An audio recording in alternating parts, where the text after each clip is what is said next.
Bonsoir à tous et bienvenue à Point Culture Bruxelles qui nous fait l'honneur de nous accueillir pour cette sixième et dernière soirée débat organisée dans le cadre du lancement de la plateforme nosfuturs.net.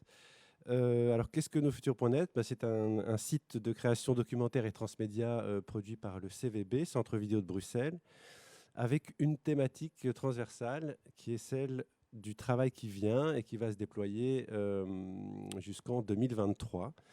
Le premier volet de nosfuturs.net s'intéresse à l'atomisation du travail lié à l'essor des nouvelles technologies numériques et s'organise comme un archipel de contenu autour d'un film d'auteur, Shift, réalisé par Pauline Beny. Shift qui sera visible d'ailleurs demain, le 23 juin, au Nova à 20 h et également au Kinographe le 16 juillet en plein air au CIU. Voilà, c'est donc en public et en présentiel. Ça mérite d'être rappelé. Également au Piano Fabrique le 23 juillet et en octobre à Point Culture, mais non pas à Bruxelles, mais à l'ULB cette fois, avec lesquels nous allons organiser plusieurs soirées. Voilà, alors cette soirée de débat s'inscrit dans la continuité de 5 autres soirées qui ont eu lieu ici, dans ce magnifique studio de Point Culture. La première s'intitulait « Mon travail, mon enfer » et était en lien avec le documentaire Shift, une soirée qui était en partenariat avec le magazine d'investigation Médor. La deuxième soirée s'intitulait « Enseignant un futur numérisé » avec Culture et démocratie. Le troisième portait sur le sujet de la culture et de la numérisation, de la recommandation à l'algorithme. C'était une soirée en partenariat avec la SCAM, la revue politique et Tank, la plateforme Tank. La quatrième soirée, c'était Travailleurs des plateformes avec le GRESEA et Econosphère. La cinquième, Télétravail, les nouveaux temps modernes avec Alter Eco. Et toutes ces rencontres, toutes ces soirées, tous ces débats, vous pouvez les voir en ligne sur nosfuturs.net. Alors ce soir, on va parler de filmer le travail à l'heure de la distanciation sociale avec un focus particulier sur le monde médical. Et pour animer ce débat, je vais passer la parole à Pauline David, qui est programmatrice et qui s'est notamment occupée d'un cycle de projection qui s'appelle Regard sur le travail et qui organise également un festival qui s'appelle En Ville. Voilà, je vous souhaite un bon débat et je te passe la parole, Pauline. Et tu, évidemment, présenteras nos trois invités pour cette discussion. Tout à fait. Merci Cyril.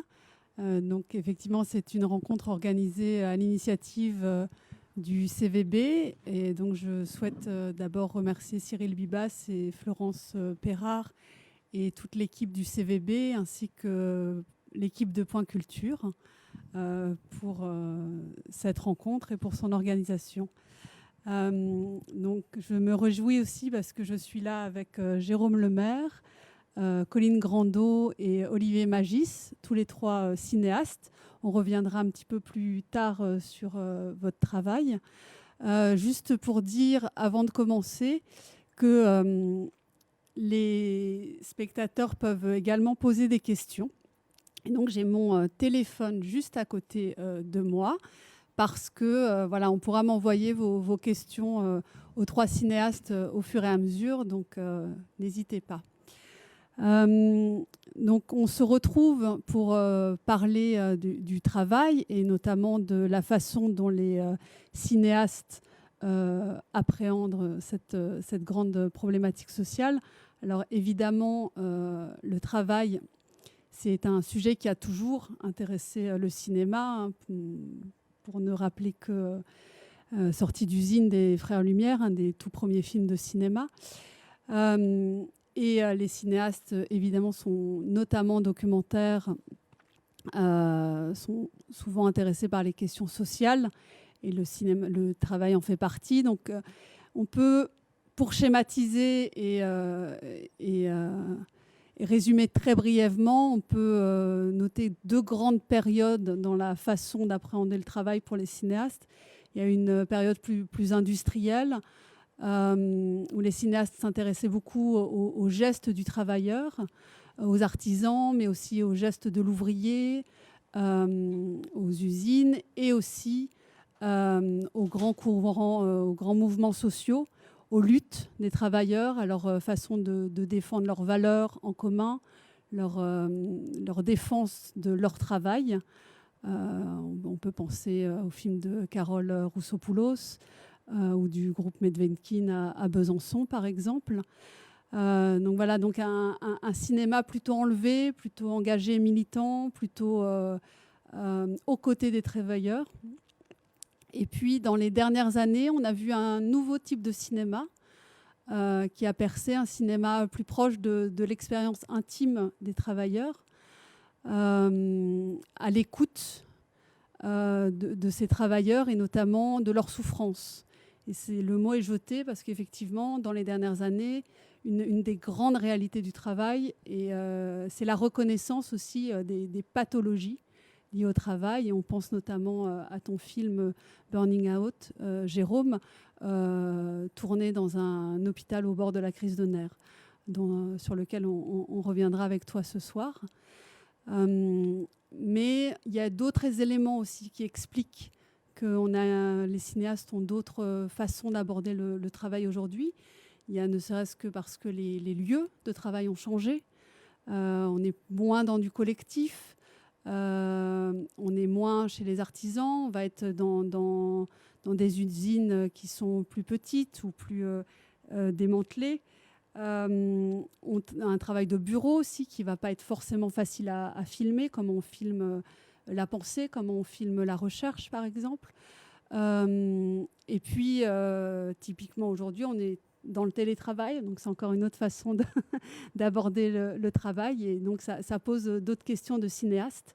Et c'est de ça dont on va parler aussi ce soir, les questions de cinéaste par rapport au fait de filmer le travail.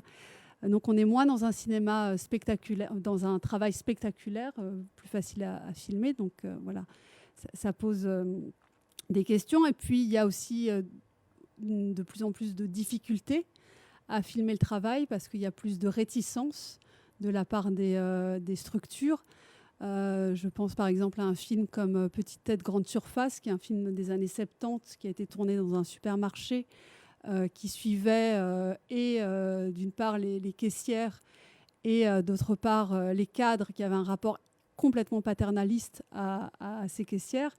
Et les cadres avaient laissé filmer les étudiants qui, à l'époque, sortaient de l'IDEC avec une étonnante simplicité et parce qu'en fait, ils n'avaient pas compris que la caméra pouvait avoir autant de puissance. Et aujourd'hui, il y a beaucoup plus de réticence et de difficultés. Et à cela s'ajoute aujourd'hui une difficulté supplémentaire pour vous, qui est le confinement, notamment en 2020, et puis qui a continué un peu en 2021. Donc voilà, donc la question, c'est qu'aujourd'hui, il est assez difficile, me semble-t-il, mais peut-être vous me contredirez ce soir. Il est assez difficile de filmer le travail, en tout cas de la façon dont beaucoup de cinéastes l'ont fait avant vous. Mais il est encore possible, me semble-t-il, en regardant vos films, de le faire, notamment en faisant un pas de côté. Et c'est ce pas de côté en fait, qui m'intéresse et que j'ai envie d'aborder avec vous ce soir. Voilà une introduction un peu longue pour aborder toutes les thématiques et toutes les problématiques qu'on pourrait se cogner ensemble ce soir. Le point de départ de cette rencontre, c'est le projet de film Le Souffle Court, mené notamment par Colline et par Olivier, avec un collectif de cinéastes. Donc, Colline et Olivier, vous avez fait tous les deux l'IAD, en fait, pas tout à fait au même moment. Donc, il y a une école de cinéma à Louvain-la-Neuve. Colline, toi, on te connaît notamment pour un film qui s'appelle La place de l'homme, où tu donnais la parole à des hommes confrontés à l'avortement de leur compagne. Voilà, un magnifique film. Tu es en ce moment sur un autre projet, le Ballet Libéré, sur une coopérative de femmes de ménage de l'université de Louvain dans les années 70.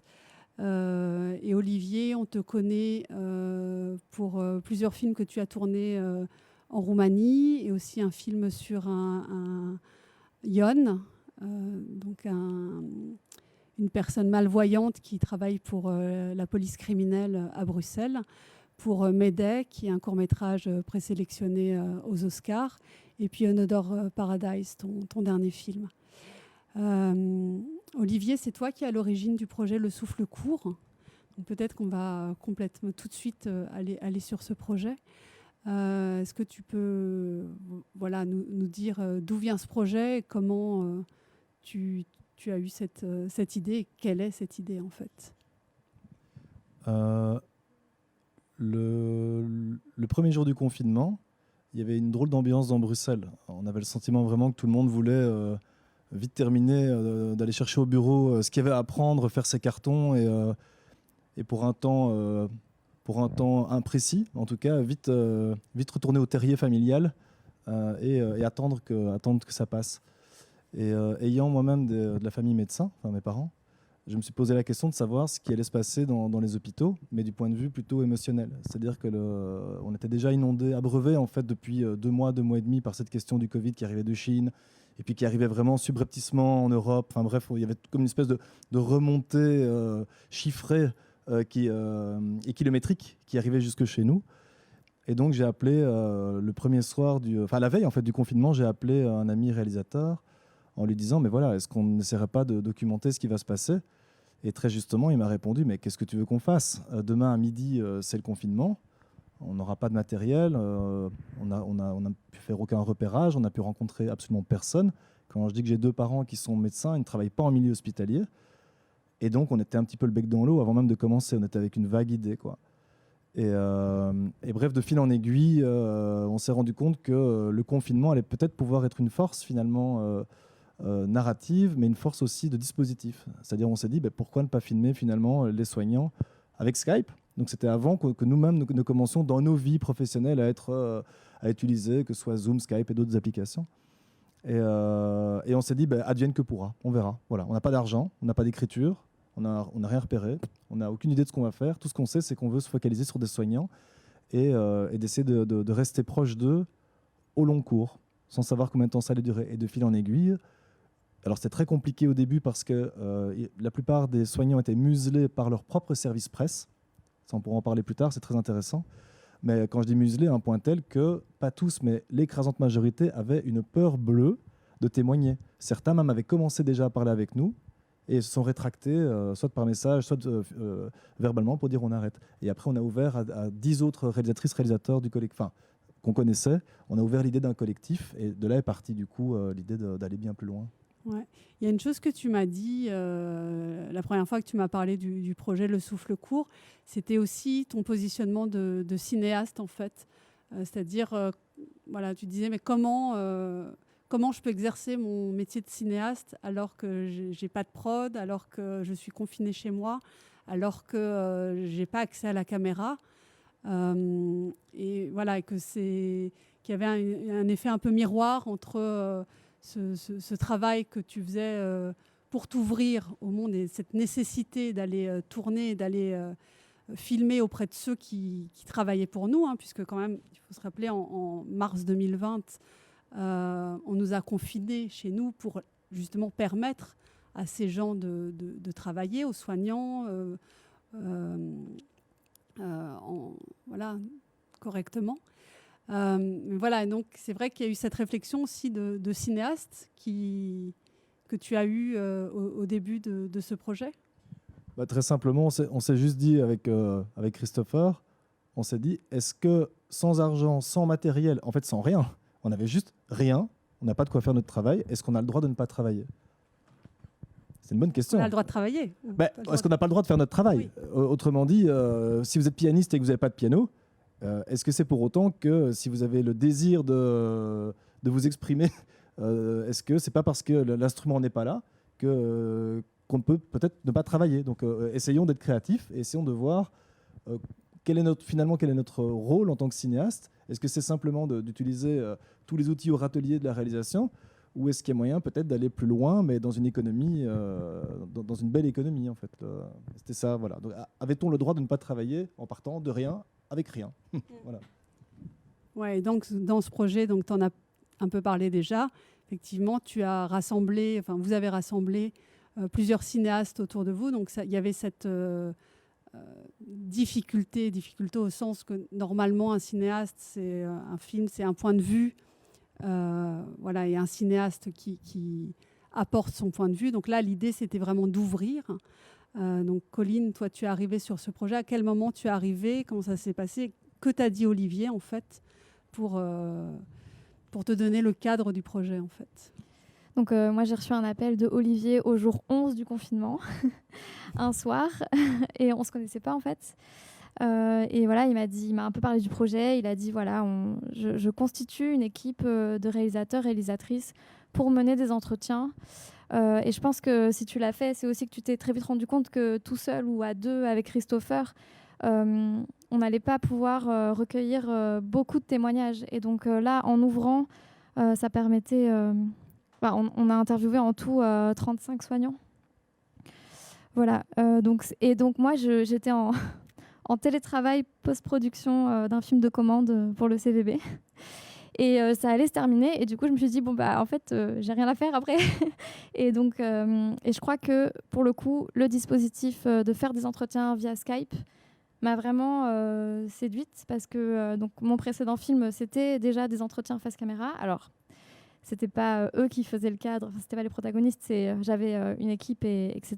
Mais disons que c'était un dispositif que j'avais déjà expérimenté et que, de toute façon, j'aime les films qui traitent la parole, en fait. En tant que spectatrice et en tant que réalisatrice. Et j'étais du coup hyper emballée par cette idée.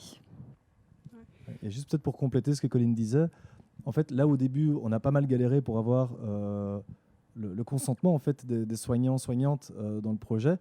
Je l'ai dit, ils étaient muselés et à un moment donné, ils se sont soudainement libérés. Alors, est-ce que c'est le feu vert de certaines institutions wallonnes et bruxelloises qui a aidé? Est-ce que c'est aussi le bouche à oreille du fait que voilà, on essayait vraiment de les mettre dans des conditions assez confortables, justement de libération de la parole, mais surtout là où on était vraiment piégé à deux cinéastes au début, c'est que notre ambition était de créer de véritables correspondances de réalisateurs à soignants sur le long terme. Ça veut dire que Colline, elle a suivi, toi c'était 4 personnages, 3. Elle a suivi 3 soignants, soignantes pendant des mois et des mois.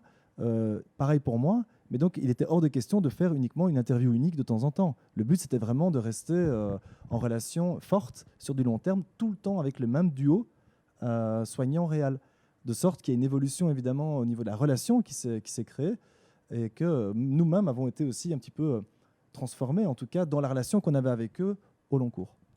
Ouais, je voudrais qu'on regarde un extrait justement pour parler de quelque chose de très pratique, mais concret. Mais juste avant, en fait, j'aimerais beaucoup que...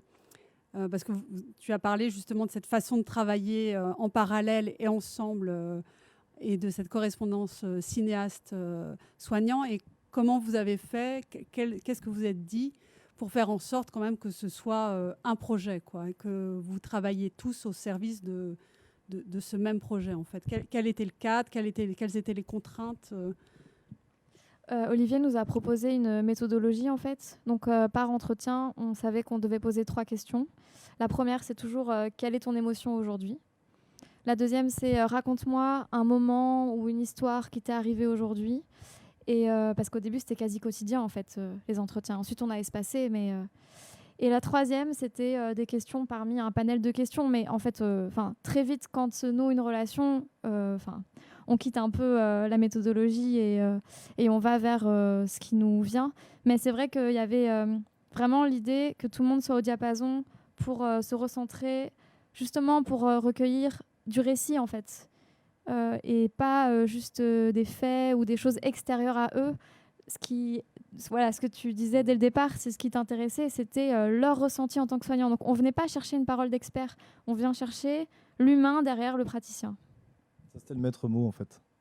On cherche l'humain derrière le praticien. La presse nourrissait tellement le public de chiffres et d'informations.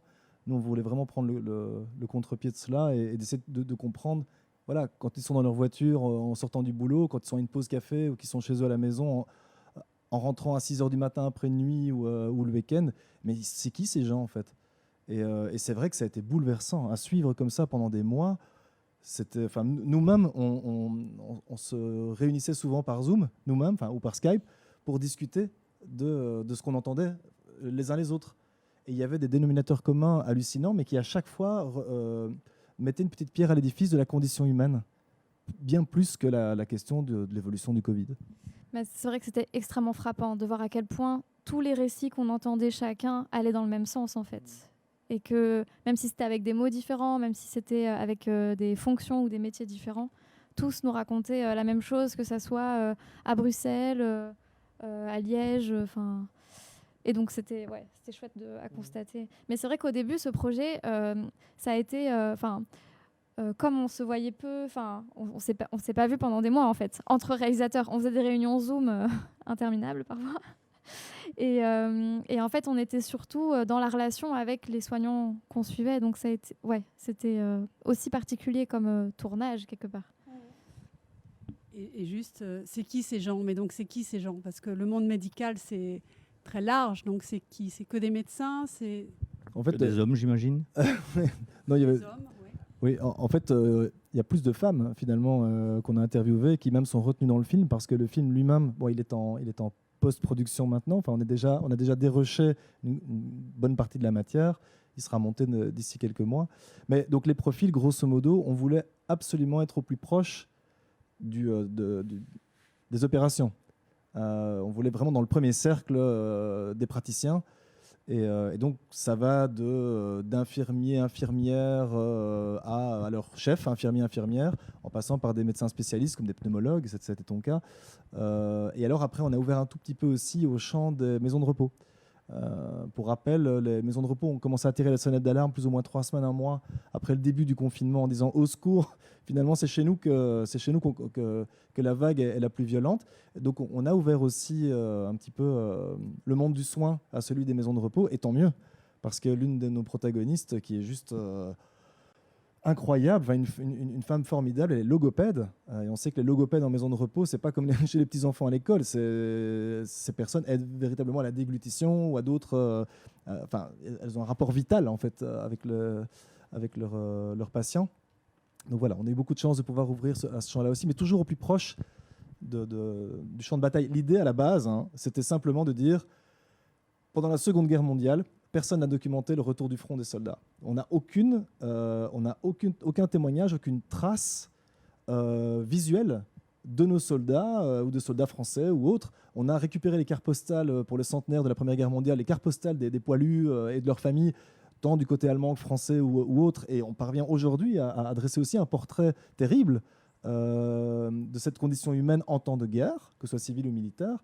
Mais nous, ici, on s'est posé la même question. On s'est dit, mais si maintenant on n'y est pas, nous, juste au retour du front, d'ailleurs c'était le titre de travail en fait du projet, qu'est-ce qui restera? Uniquement la parole des médias, la parole des journalistes, la parole du factuel comme tu disais, et on voulait littéralement sortir de ce champ-là pour faire notre travail envers et contre tout.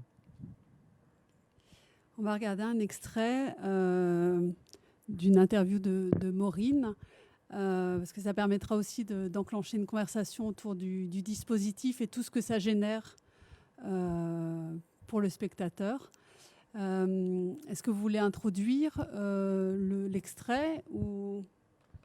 On peut peut-être juste dire que Maureen est infirmière aux soins intensifs et que quand quand est arrivé le confinement, elle travaillait depuis quelques mois dans son hôpital. Donc c'est une jeune infirmière qui a fait son baptême du feu pendant le Covid. À Liège, d'où l'accent. Voilà. Donc on va regarder l'extrait. J'ai un peu perdu le compte. Je sais que mercredi, on était à 76 résidents. Donc, il y a 4 semaines et demie, on était à 94 résidents. Donc, on a eu On a eu 16 décès, en fait. En 4 semaines de confinement. Et je pense qu'il y a encore eu des décès sur ces 2 derniers jours. Mais honnêtement, voilà, j'ai un peu perdu le compte. C'est ce que je disais à mon mari hier en rentrant, c'est que il y a un résident où, en fait, quand je suis arrivée, donc hier, j'ai demandé s'il y avait eu des résidents qui étaient décédés sur 2 jours et on m'a dit non. Et en fait, il y a un résident qui était pas bien et en fait, je me suis rendu compte qu'hier, en faisant mon tour d'hydratation, il était dans une chambre doublée. En fait, je me souviens pas ni de m'être occupée de lui, ni de lui avoir dit bonjour, ni même de lui avoir parlé, ce qui n'est pas dans mes habitudes. Je toque toujours, je parle toujours aux résidents, même si c'est des résidents qui sont très avancés dans la maladie, je viens, je me présente toujours, même s'ils dorment, je regarde toujours quand même après eux et j'ai pas ce souvenir-là. Donc je pense qu'il est décédé et que juste on a oublié de me donner l'information. Mais donc ça aussi voilà, c'est vraiment dur quand on se rend compte de choses comme ça. Et c'est dire à quel point on est perdu, quoi. Voilà, donc en fait, c'est Nora. Laura, je me suis trompée sur les prénoms. Mais du coup, non, en fait, c'est pas le même personnage. C'est que donc Laura, c'est la logopède dont on parlait tout à l'heure. Oui, mais qui était la personne qu'on a vue? Parce que moi, j'ai pas compris. Donc c'est Laura. Ah, pas Nora. Non, pas Nora. C'est Laura, qui est logopède et qui, en fait, pendant le confinement, est devenue tout. Coordinatrice, aide-soignante. Enfin, ils étaient tellement en manque de personnel qu'il fallait occuper tous les postes, en fait. Mais parfois, dans une maison de repos, ils se retrouvaient à 3, dont elle, mais elle n'arrivait même plus à faire son propre travail, qui était vraiment de pouvoir littéralement aider certaines personnes âgées à ne pas s'étouffer en mangeant, parce que c'est elle qui doit établir les menus au cas par cas. Mais il y a des moments où elle devait aller donner des douches ou langer des personnes âgées, à défaut d'autres soignants, quoi. C'est un personnage haut en couleur, en tout cas pour le documentaire, mais qui a vécu une situation tragique, vraiment tragique. Et une très belle personne en plus. Oui. Et par ailleurs, même si ce n'est pas le niveau de l'investissement de Laura, mais dans cet extrait, elle parle de temps, elle parle d'empathie, elle parle d'émotions à maîtriser, elle parle de relation à l'autre, avec une grande force et une très très grande fragilité aussi. Moi, c'est des mots que je pourrais employer pour des cinéastes et des cinéastes documentaires aussi. Et donc, je me demandais aussi comment vous positionnez comme cinéaste par rapport à ces mots, justement, qui sont énoncés dans votre travail, dans votre métier. Est-ce que ces mots résonnent, en fait ? Bah oui, je pense qu'en fait, j'ai l'impression que moi, à un moment, ce tournage, en tout cas, c'était... il y a beaucoup de choses qui tournaient autour de l'empathie, justement parce que eux font un travail d'empathie par rapport à leurs patients et nous, on fait un travail d'empathie par rapport à eux. Et donc, il y avait une espèce comme ça de retour ou de continuité.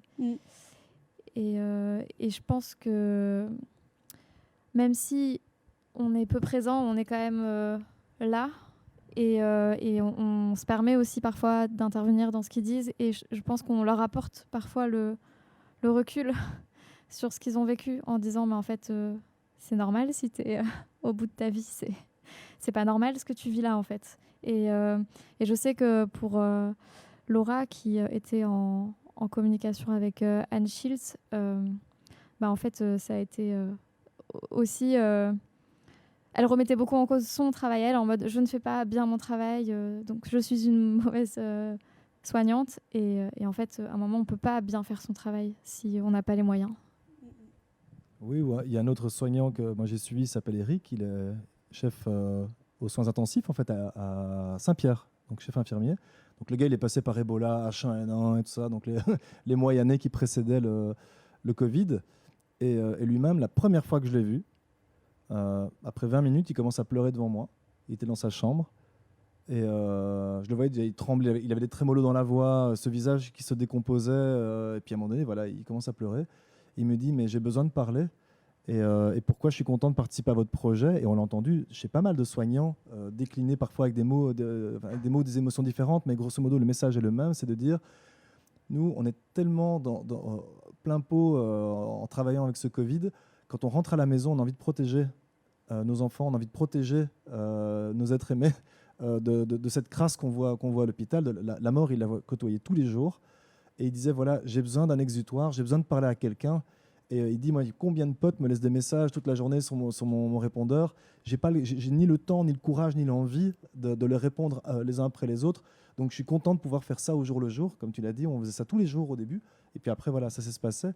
Mais il a toujours revendiqué cette idée que voilà, il aurait un bon copain, finalement, de l'autre côté de la ligne. Et ça s'est vraiment avéré au fil des mois. On se l'est dit littéralement, on a déjà été mangé ensemble plusieurs fois, maintenant lui et moi, mais on s'est vraiment dit, on est devenus des amis. Ouais. Véritablement, on a dressé l'amitié.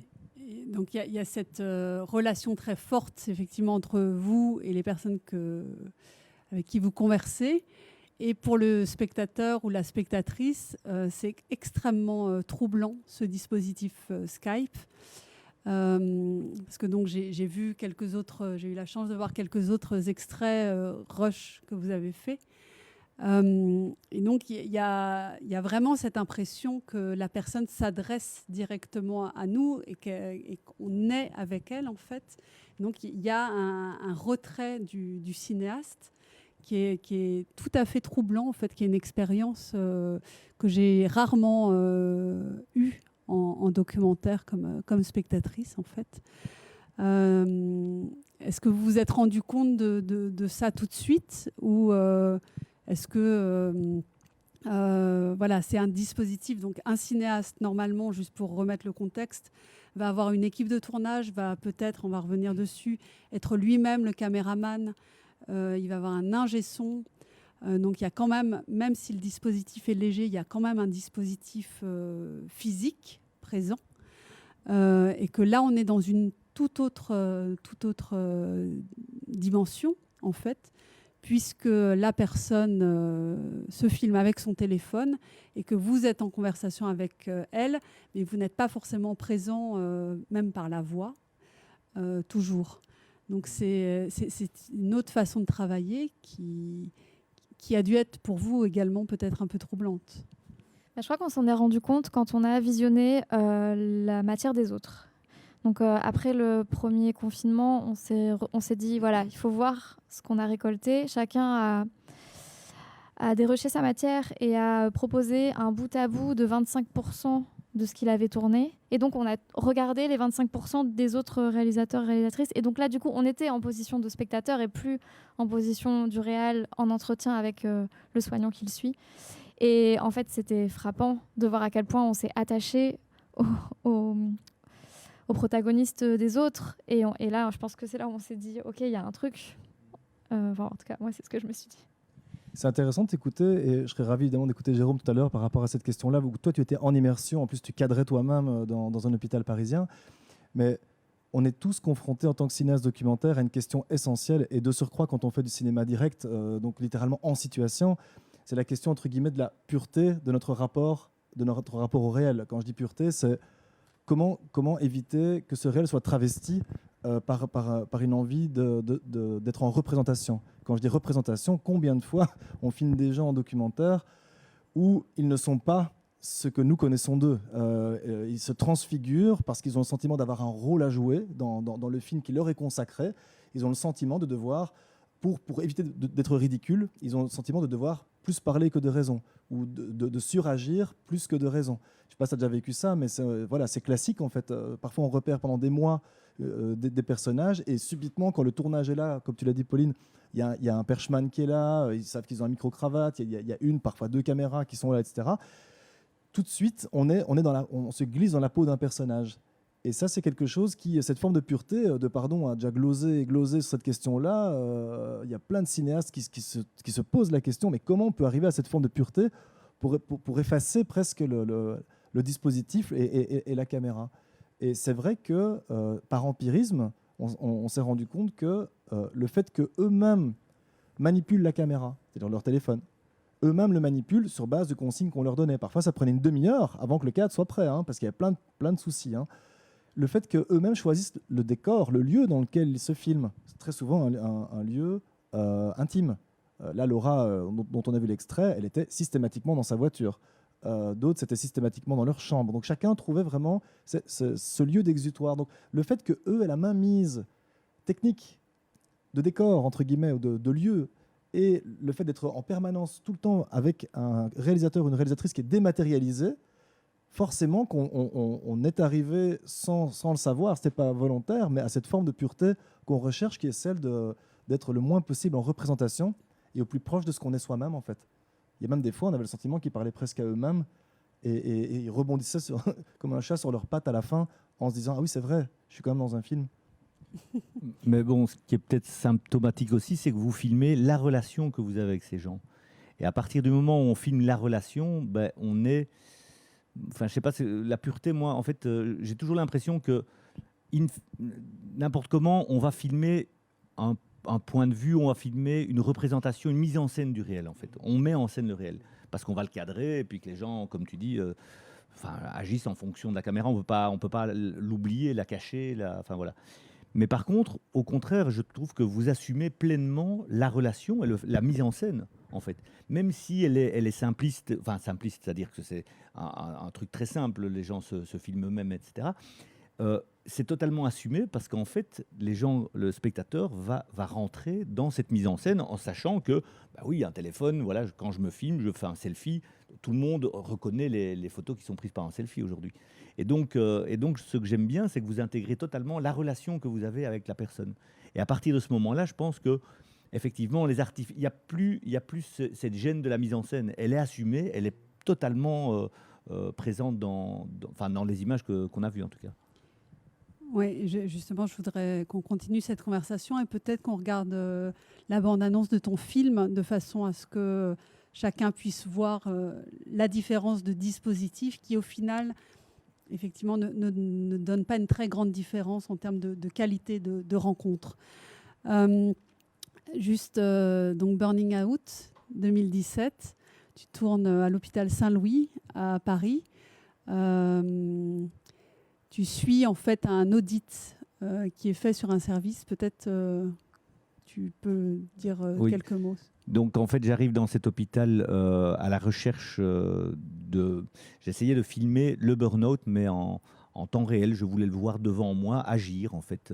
Mais le burn-out pas spécialement sur une personne, mais sur un système. L'idée, c'était d'essayer de voir un système qui était en péril en fait et qui justement était attaqué par ce vilain ce vilain virus. Enfin, c'est pas virus, cette maladie quoi.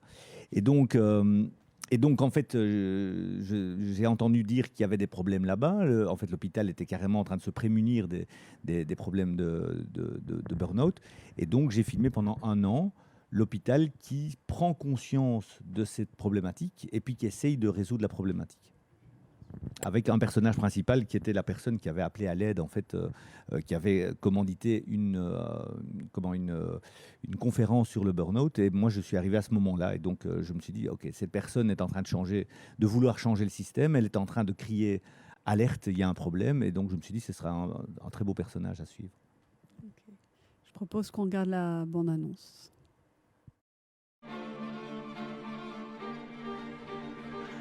Incision ? Moins d'1 heure. Voilà, suivant.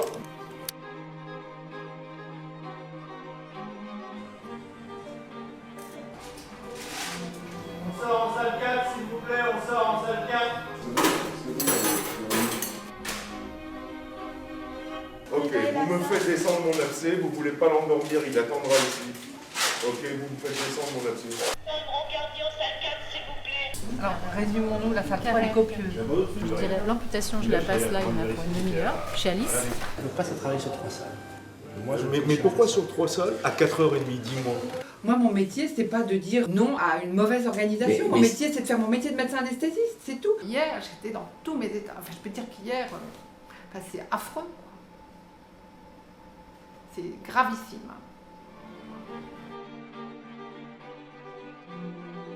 Quelquefois ça pète, quelquefois ça pète pas. variable.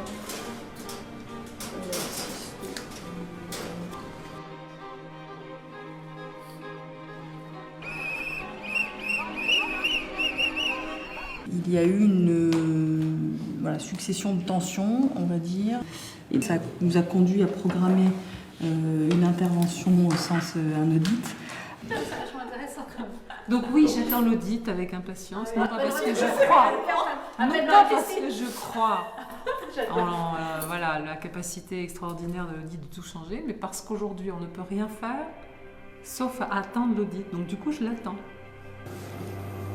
Je suis sûr que ça changera rien. On verra.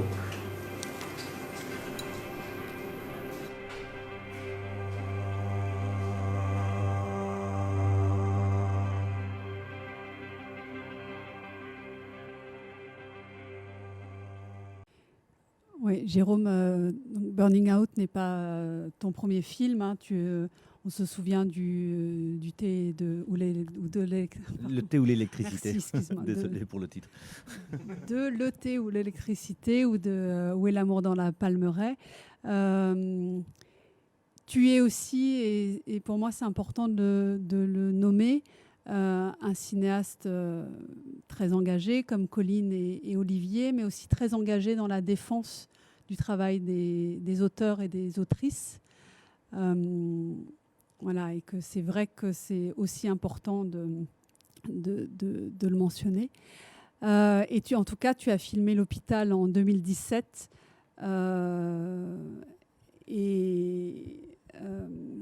mettant le doigt sur effectivement le manque de budget, le manque de personnel, enfin, voilà, toutes les choses dont on a parlé tout au long de l'année 2020 et 2021, et que les personnages de Colline, Olivier, de Anne, Pauline, Charlotte et tous les autres réalisateurs et réalisatrices du collectif ont entendu.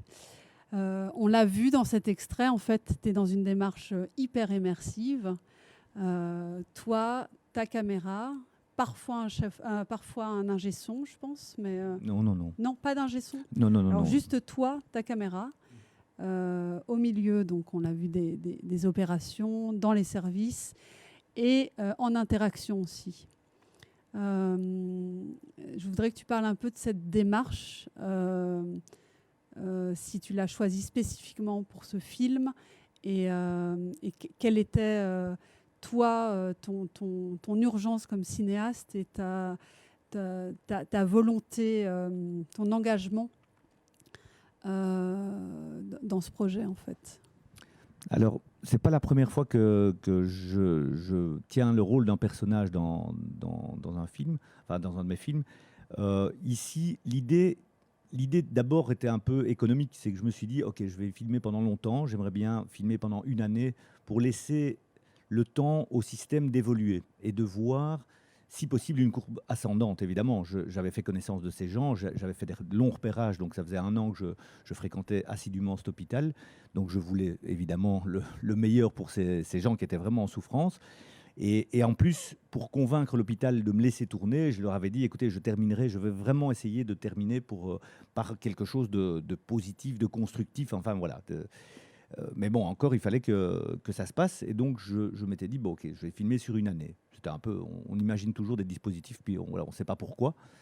Et puis, du coup, ça a entraîné le fait que si 2 à 3 jours par semaine pendant 1 an, si vous faites fois 3 salaires ou 4 salaires, ça fait vraiment beaucoup.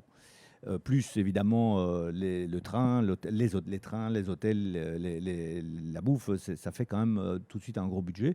Donc, je me suis dit, ok, d'accord, allez, je vais m'y coller tout seul. Et puis, en fait, assez rapidement, je me suis rendu compte que ça allait aussi modifier la relation que j'avais avec ces gens.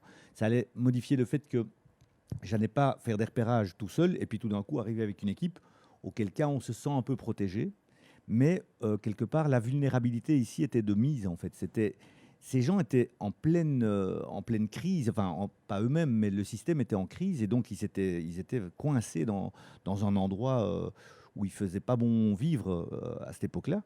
Et quelque part, y aller seul, c'était aussi quelque part prendre ce risque et me mettre à leur diapason. Et l'idée était bien de ne pas que la caméra devienne invisible, mais au contraire qu'elle fasse partie du collectif. Et donc que Jean fasse partie aussi. Et quelque part, c'était beaucoup plus facile, évidemment, tout seul. Mais bon, je l'ai payé cher, hein, parce que c'était vraiment très, très dur. Et c'était dur, physiquement, c'est sûr qu'il faut penser à plein de choses quand on est en train de cadrer, de prendre le son et de mettre en scène, parce que l'air de rien, il faut tenir l'attention des gens avec qui on est, il faut être attentif à plein de choses. Enfin, c'est assez lourd comme manière de faire. Mais alors, il y a autre chose qui s'ajoute à ça, c'est le fait que dans ce film-là, qui parlait de souffrance au travail, les gens venaient de se déposer cette souffrance sur mon épaule, hein, dans la caméra, et puis ça commençait à peser.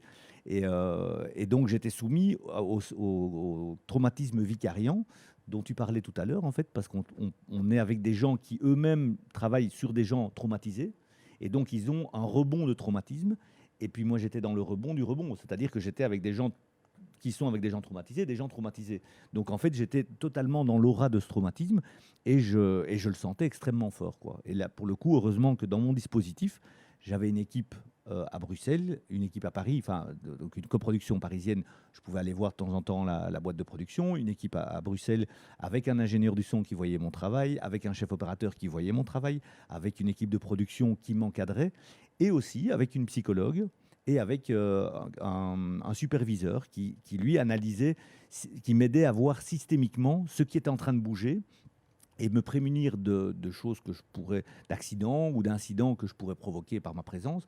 Et même chose, de voir un petit peu ce qui était en train de bouger et pouvoir comprendre les rouages et être au bon endroit au bon moment pour les filmer. Et je me souviens quand j'ai vu ton film, effectivement, je me suis dit que c'était la bonne approche et qu'il y avait une puissance qui se dégageait du film de par ta présence dans ces couloirs qui était comme une évidence. Et notamment, l'évidence venait du fait que tu avais eu le temps de te consacrer à ce projet, le temps de tourner sur place, mais aussi en amont, en écriture, en développement, en recherche de personnages. Et voilà, nous voilà face au Souffle court, qui est dans une toute autre approche, puisqu'il y a une urgence absolue. C'est cinéaste empêché, il est temps de filmer, et de filmer de chez soi, donc pas le choix, hein, sur Skype. Et en même temps, il y a une rencontre qui est absolument bluffante quand on voit vos rushs. Donc comment ça se passe aujourd'hui, en fait? Vous avez filmé, vous avez de la matière, vous êtes en écriture et en développement du projet, où le processus s'est fait vraiment au fur et à mesure des mois passés, en fait. Ça a été totalement empirique. On a tout fait à l'envers, tout.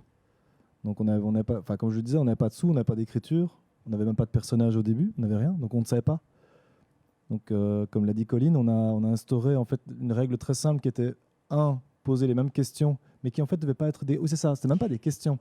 On avait demandé de parler à l'affirmative pour éviter qu'ils répondent à des questions pour sortir de la démarche journalistique. Ouais. Mais aujourd'hui, Olivier, vous avez les images. Alors, on a des images parce qu'on a continué à tourner au-delà de la première vague. On a tourné en fait jusqu'au début de cette année. L'idée était de voir en quoi les protagonistes qu'on a filmés, c'est un petit peu ce que tu expliquais aussi dans Burning Out, tu essaies de voir au-delà de tes rushs, au-delà de la réalité du tournage, de voir quelle serait une fin potentielle dans une dramaturgie du réel qui serait convaincante par rapport aux propos que tu as, par rapport à ton point de vue. Donc nous, on s'est posé la question de l'évolution des personnages. En quoi avait-il changé ou pas? On s'est rendu compte que c'est tout aussi intéressant de voir des chars d'assaut qui, envers et contre tout, ont bravé les vagues, et d'autres qui ont littéralement changé, évolué. Donc là, on est, pour répondre à ta question, on est aujourd'hui à un dépôt de nos rushs post-première vague dans la boîte de production, enfin une des deux boîtes de prod, parce que c'est ça qui était une belle aventure aussi, c'est que c'était une aventure humaine avec 12 réalisatrices, réalisateurs, mais aussi 2 boîtes de prod qui, dès le premier soir, donc dès le premier confinement, c'est des sociétés de production, Playtime, Eclectic, pour ne pas les citer, avec qui j'avais déjà travaillé avant et qui ont dit ok, on se lance aussi à corps défendant dans ce projet. Si vous avez besoin d'argent pour des logiciels, même des prêts d'ordinateurs, quoi que ce soit, on y va, go, allons-y. C'est pas ça qui va nous arrêter. Et donc là, on est occupé simplement à acheminer tous nos rushs chez eux pour faire une synchronisation, passer par un labo. On s'est rendu compte qu'en fait, Skype, c'est pas simplement... Le spectateur croira qu'on a simplement allumé un petit bouton et qu'on a laissé tourner. En fait, c'était beaucoup plus compliqué que ça. La synchro des rushs, en tout cas. Enfin bref. Et donc, on en est là. Donc, on devra visionner, comme l'a dit Colline, au-delà d'un premier visionnage de nos protagonistes respectifs, une deuxième fois, faire un deuxième tour de visionnage, non pas des 35, mais de 10 personnages qu'on a déjà présélectionnés, et de voir ce que raconte le film encore aujourd'hui. Donc on remarque qu'en fait, chaque étape d'écriture a été mise en parallèle en fait, avec le tournage lui-même, ce qui était assez intéressant. Moi, il y a un point commun dans vos projets, donc effectivement cette volonté de rencontre et cet engagement très fort du cinéaste au service du réel.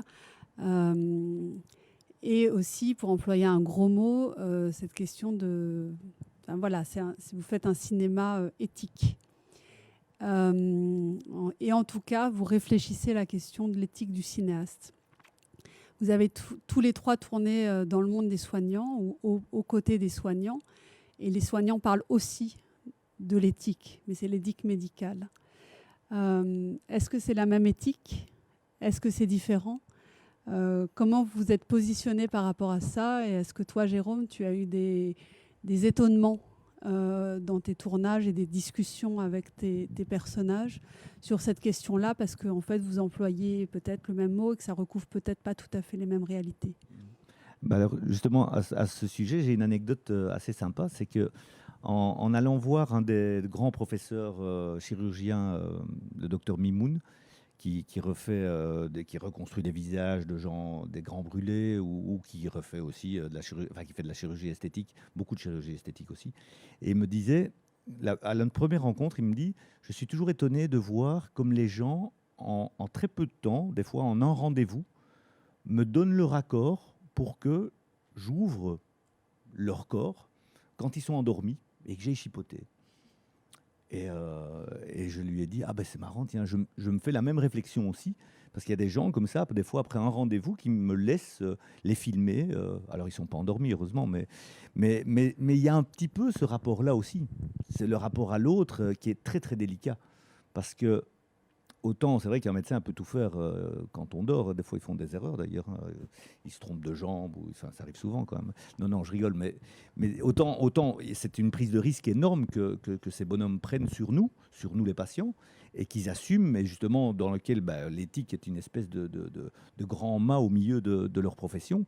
Autant, je pense vraiment que nous avons à nous prémunir énormément aussi, parce qu'en fait, c'est pas rien, en fait, de filmer quelqu'un.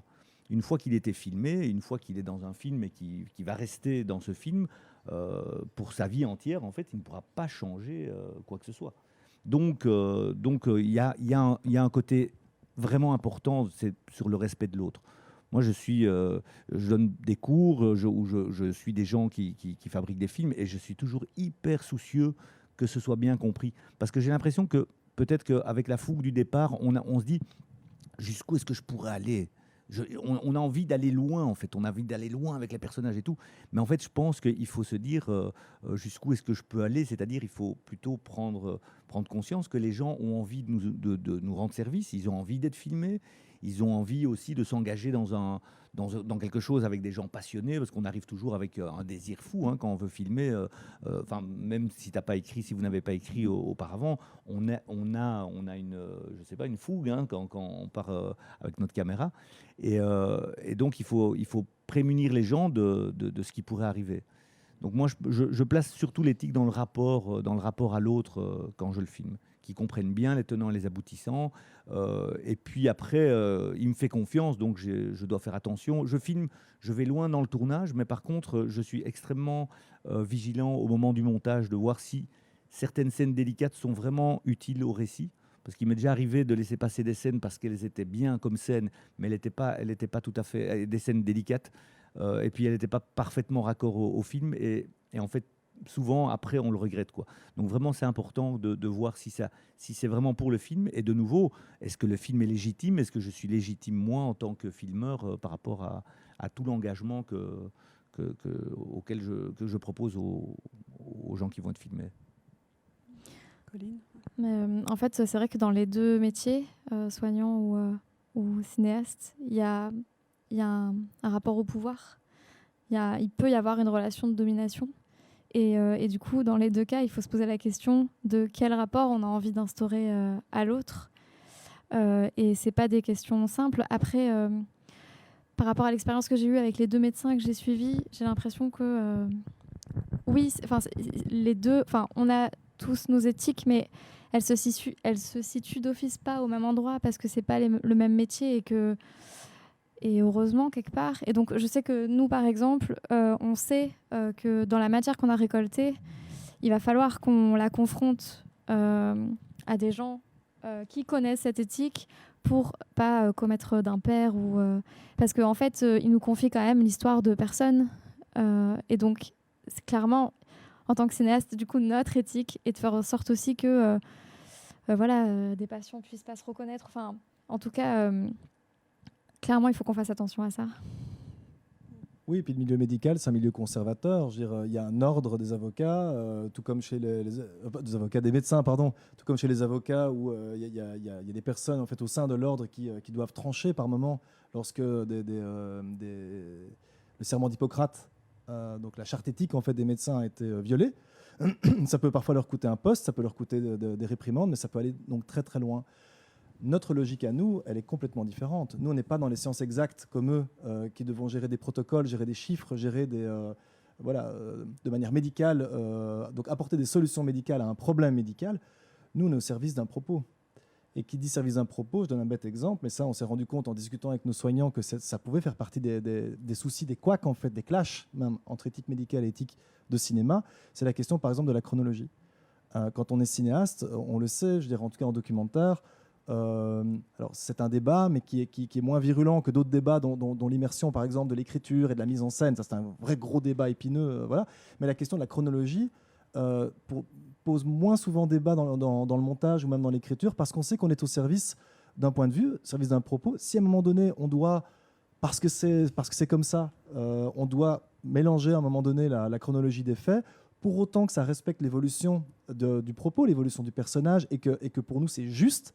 Même parfois, on s'est déjà, enfin, je sais pas toi, par exemple Jérôme ou toi Colline, mais moi, ça m'est déjà arrivé dans un montage de devoir, par esprit de justesse, parfois devoir tricher un tout petit peu avec la chronologie, qui bizarrement retravaillée, refondue, était plus proche de la sincérité du personnage que dans les faits réels. C'est bizarre ce que je vais dire, mais on n'est pas des historiens, on n'est pas non plus des scientifiques, on est au service d'une narration, on est au service d'un film qui, toi, tu as passé 1 an tout seul avec ta caméra, en plus à devoir prendre du son, je ne sais même pas comment tu as fait, pour faire tout ça en une fois. Enfin, c'est extrêmement laborieux, c'est fatigant.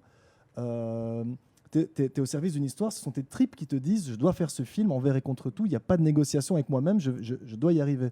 Donc, nous devons conjuguer aussi nos impératifs d'écriture, nos impératifs dramaturgiques avec cette chronologie.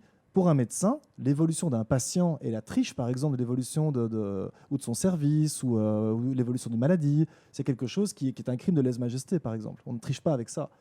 La même chose aussi, il y a un soignant dont on a récolté la parole pendant des mois et des mois, c'était très émouvant, qui nous parle à un moment donné du mensonge, la question du mensonge, et qui nous dit en fait qu'il a menti.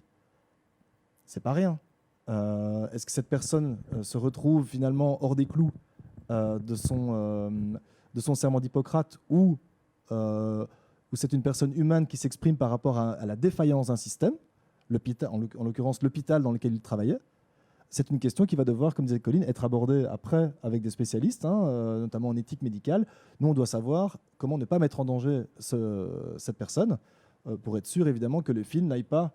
Tu parlais de rapport de pouvoir, Michael Haneke le dit lui-même. Alors lui, c'est en fiction, il dit, quand vous êtes cinéaste et que vous visez un large public, dans la salle, je veux dire, vous avez un son plus grand que nature, vous avez un visage qui fait 5 mètres, qui est plus grand que nature, vous imposez par des moyens techniques du plus grand que nature à un public qui n'a pas le droit de réagir, qui ne peut pas parler avec vous. Donc vous imposez 1h30, 2 heures de film où tout est plus grand que nature. C'est ce qu'il lui appelait le pouvoir fascisant du cinéma. Il travaille justement sur cette question-là. Et je trouve qu'en documentaire, on ne se la pose parfois pas assez. D'où cette question, je trouve, pertinente du rapport de l'éthique médicale qui a ses raisons, bien entendu, et notre éthique de travail à nous. Donc, tu avais raison. Comment ne pas trahir, finalement, au montage on nous parle tout le temps, enfin, tous les cinéastes documentaires doivent passer par la case, quand on parle avec des gens qui ne sont pas aguerris à la question du cinéma documentaire. Et striptease, tu penses quoi de striptease? Tout le monde sait aujourd'hui que striptease, ça allait bien au-delà de l'écriture et des personnages qui étaient choisis. C'était au montage aussi, bien entendu, que cette soi-disant saveur se passait. D'où voilà, cette question de la légitimité aussi de notre rapport et notre sincérité aux gens qu'on filme, et notamment les soignants. Et moi, cette question de l'éthique du soignant, je l'ai vraiment un peu découverte avec leurs témoignages, parce que bien sûr qu'on en parle et bien sûr qu'on sait qu'un médecin ne doit pas... il a le serment d'Hippocrate, il y a le secret professionnel. Mais je trouve qu'en les entendant parler quotidiennement, en fait, de la relation qu'ils ont avec le patient, c'est vraiment transposable, je pense, à la relation qu'on a, nous, avec nos protagonistes. C'est que, quelque part, ils faisaient très attention à leurs paroles, aussi pour protéger le patient et la relation qu'ils ont eue avec eux. Et en fait, voilà, moi, ça m'a vraiment ouvert cette dimension-là, en fait. À quel point ils vivent quelque chose avec le patient. Enfin, il y a vraiment quelque chose qui se passe, quoi. Et pour eux, je pense qu'ils ont... ça fait aussi partie de leur formation, mais ils se sont construits... avec cette espèce de colonne vertébrale de comment est-ce que je suis avec l'autre, quoi. Comment on est avec l'autre, je pense que c'est le mot de la fin, parce que je pense qu'on doit rendre l'antenne, je ne sais pas comment on dit. Mais en tout cas, je voulais vous remercier très fort. On voit bien les territoires communs, regardant que vos films amènent et que votre regard amène. Donc Burning Out dans toutes les bonnes vidéothèques et plateformes. Celle qui reste. À Vidéo Express. À Vidéo Express, bien sûr, à Saint-Gilles. Et Le Souffle court bientôt. En tout cas, merci beaucoup pour vos projets. Merci pour l'invitation. Et je me réjouis de voir, ça sort quand, du coup? Bonne question. L'année prochaine. Voilà. Au prochain confinement, pendant le prochain confinement. Ouais, super. Merveilleux. Bon masque, bon vaccin, et à bientôt.